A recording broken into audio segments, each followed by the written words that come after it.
¿Cómo están todos? Bienvenidos a este nuevo proyecto. Iniciamos con una asignatura muy interesante que se denomina Psicología y Relaciones Sociolaborales. Mi nombre es Teresa de Jesús Bautista Martínez y vamos a desarrollar el primer tema de la unidad 1, que se denomina Introducción a la Psicología. Ahora vamos a dar inicio con uno de los temas importantes de la psicología, que es la introducción a esta ciencia. Y como tema principal vamos a hablar del objeto de estudio y su relación con las ingenierías. Iniciaremos con la etimología de la psicología. Sabemos que la psicología proviene del griego psyche, que significa alma, y logía, que significa el estudio de. Por lo tanto, si integramos, estaríamos hablando que la psicología se consideraba como el estudio del alma. Por ser uno de los conceptos o categorías muy abstractas, no se podían estudiar científicamente, y con la revolución científica entonces aparece el método experimental que permitió ir avanzando con esta definición de psicología. De tal manera que con la aplicación del método experimental, la comprobación de ciertas hipótesis, el planteamiento de las teorías permitió que la psicología pasara a abordar el objeto de estudio, la conducta humana. Este estudio se origina con uno de los pioneros de la experimentación, como es Wilbur Wundt. En 1879 fue el que fundó por primera vez un laboratorio experimental como para poder avanzar con los planteamientos teóricos relacionados con el objeto de estudio de esta importante ciencia. Por supuesto que no lo hizo solo, sino que apoyado con otras especialidades como es la biología, la neurología y la medicina. Esta investigación permitió grandes aportes, como es el haber surgido 4 grandes corrientes psicológicas que todavía están vigentes y que sirven de mucho apoyo para los diferentes abordajes de la conducta humana. Voy a mencionar cuáles son estas 4 corrientes. En primer lugar, el psicoanálisis. ¿Quiénes fueron los pioneros de esta corriente? Pues el conocido y muy famoso Sigmund Freud, acompañado de Breuer. Sin embargo, Breuer se retira de los estudios y queda solo Freud, quienes estaban muy interesados en abordar uno de los problemas que estaban vigentes en esa época, que era la histeria, más que todo que se presentaba en las mujeres. En Estados Unidos va surgiendo en contraposición al estudio que está haciendo Freud, aparece Watson con la teoría del asociacionismo. El asociacionismo que se fundamenta ya en el estudio y el apoyo del sistema nervioso central. Ellos parten bastante de la neurofisiología y consideran de que una conducta puede ser modificada a partir de la aplicación de un estímulo llamado refuerzo, y que dependerá de quién manipule este reforzador y de la intencionalidad de este reforzador, así vamos a tener la conducta como producto. Esto llevó a grandes polémicas porque se consideraba de que había una mecanización del ser humano, considerando de que solo la conducta observable podría ser objeto de estudio, sin considerar la parte interna, que es uno de los elementos también que determinan la personalidad de cada uno de nosotros, independientemente del medio y de las actividades que podamos realizar.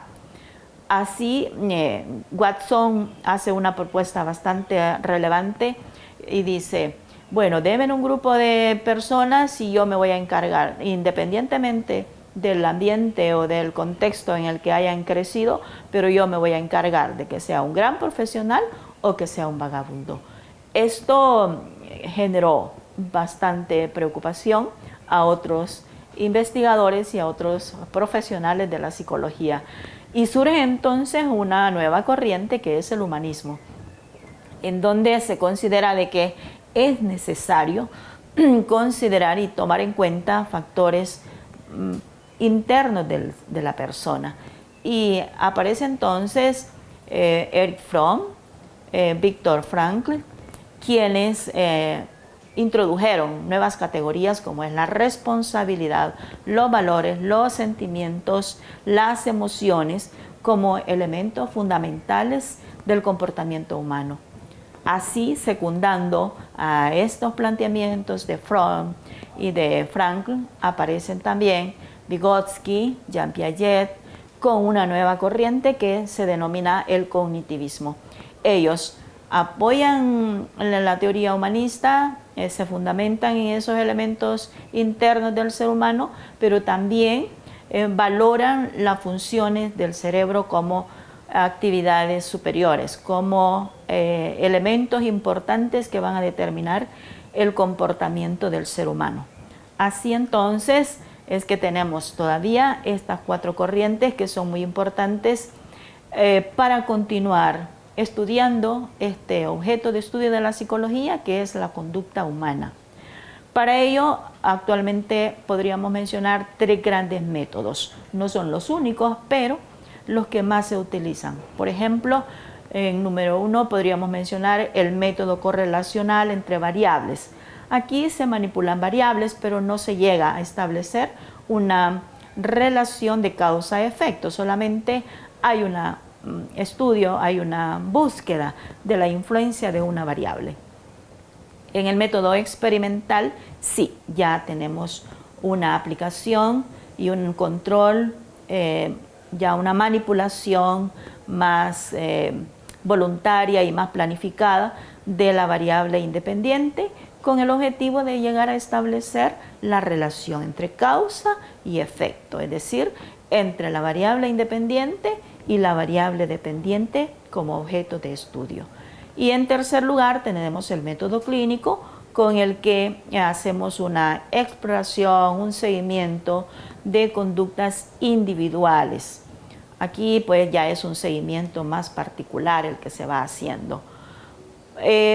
No vamos a dejar a la psicología solamente con el objeto de estudio, sino que vamos a ver también que hay muchas áreas en las que tiene aplicación. Y considero de que en todos los ambientes en donde esté el ser humano es aplicable la psicología. ¿Por qué? Porque estamos hablando de la conducta. En donde no hay conducta humana, pues no podríamos negar tal situación. Para ello menciono algunas áreas de aplicación, no son las únicas, pero mencionaremos algunas. Por ejemplo, en el área clínica para abordar directamente casos individuales. En el área educativa para valorar el nivel de aprendizaje, el nivel de desarrollo, las estrategias didácticas, la pedagogía que se podría utilizar para que el aprendizaje se logre con mayor efectividad. En el área experimental, pues se sigue estudiando este fenómeno de la conducta humana. En el área ambiental, porque también es necesario ver la relación entre el hombre y la naturaleza y el ambiente. En el área social, en su comunidad, en su colonia, en su empresa, etc. En la organizacional, porque ya vemos que no somos seres individuales, siempre estamos integrándonos, y aquí estamos hablando de la organización formal, laboral, organización empresarial u organización comunitaria. Acá pues vemos la dinámica del comportamiento humano, cómo es que se integran, cómo cada grupo tiene su propia dinámica, su propio comportamiento, cómo puede hacer que se modifiquen estos comportamientos para bien de individual y colectivo. De igual manera, en el ambiente laboral, que es por lo que estamos en este momento compartiendo, para que veamos la importancia que tiene el abordar la conducta de los colaboradores, la conducta de quienes dirigen a estos colaboradores, la conducta de todos con tal de alcanzar las metas, los objetivos y lo que es todo lo planificado en el proceso de producción. En el área industrial, con mayor especificidad, pues queremos comprendamos la importancia de abordar también la conducta humana en el área productiva, cómo está relacionándose con su equipo de trabajo, con los recursos, el ambiente físico, las relaciones interpersonales, etcétera. Todo lo relacionado con la producción de bienes y servicios. Avanzando con este tema tan importante, diríamos entonces que como definición de psicología, el diccionario de Alberto Merani nos da una propuesta un poco extensa, pero muy completa, porque plantea él de que es la ciencia que se ocupa del estudio del hombre bajo el aspecto de las actividades mentales, afectivas y la conducta tanto desde el punto de vista general, individual, social y genético, así como de sus determinantes externos e internos. De igual manera, los procesos que distinguen la acción de la interacción de todos estos factores.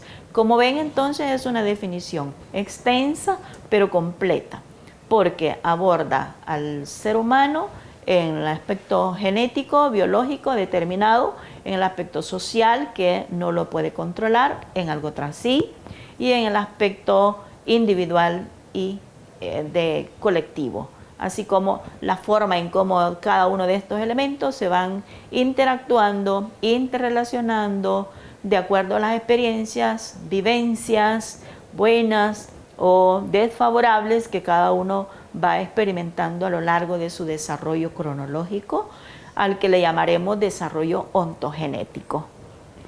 Por último, hablar entonces de cuál es la relación de la psicología con las ingenierías, motivo por el cual estamos compartiendo en este espacio.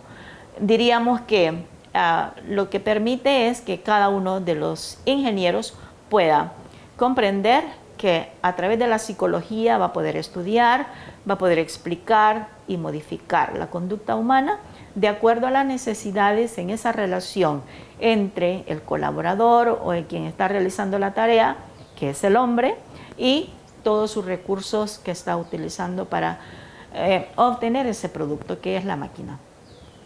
Y luego cómo estos procesos pueden ser de bienes o de servicios.